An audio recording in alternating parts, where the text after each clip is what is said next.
Hey, good morning, everybody. My name is Kelly. I'm your online campus director, and I want to talk to you today about kindness. And I'm going to read 3 short verses, and then we'll talk. Galatians 5:22 through 23, you probably know, is the fruit of the Spirit.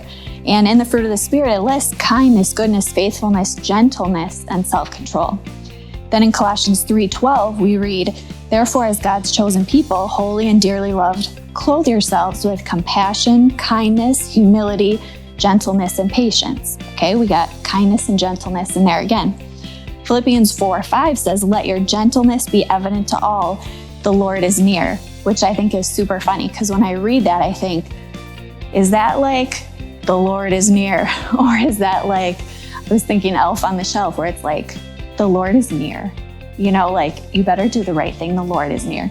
Or is it like, the Lord is near, like He is with you and He will help you with this kindness? So I choose to think of it that way.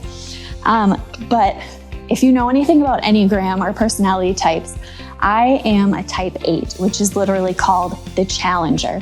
And so for me, my whole life, I have heard, you shouldn't say it that way, or you're not allowed to say that.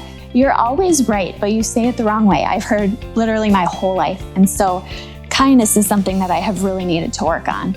And I think in the United States, it's not very valued. You know, we're kind of like, go get it, tough, say it like it is. And I think for men too, unfortunately, gentleness and kindness are seen as weaknesses.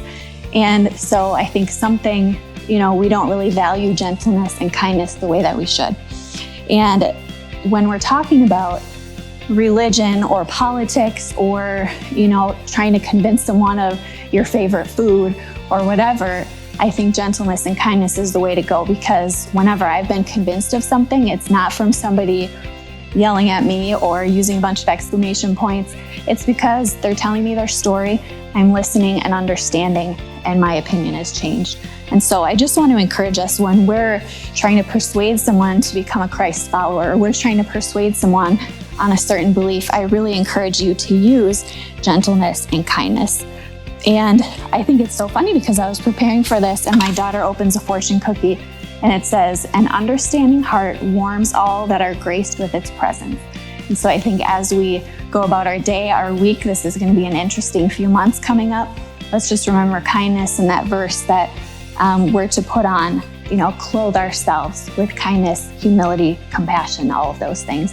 So let's go ahead and pray about that. God, we thank you so much for this day. We thank you that we are gathered together to learn more out of your word. And I just pray that you would speak to us throughout the day as we feel something rising up in us, that anger or passion, that we would remember there is strength in gentleness and strength in kindness. And I pray that you would just speak that to all of us as we go about our day. In your name, amen. All right, thanks. We'll see you tomorrow.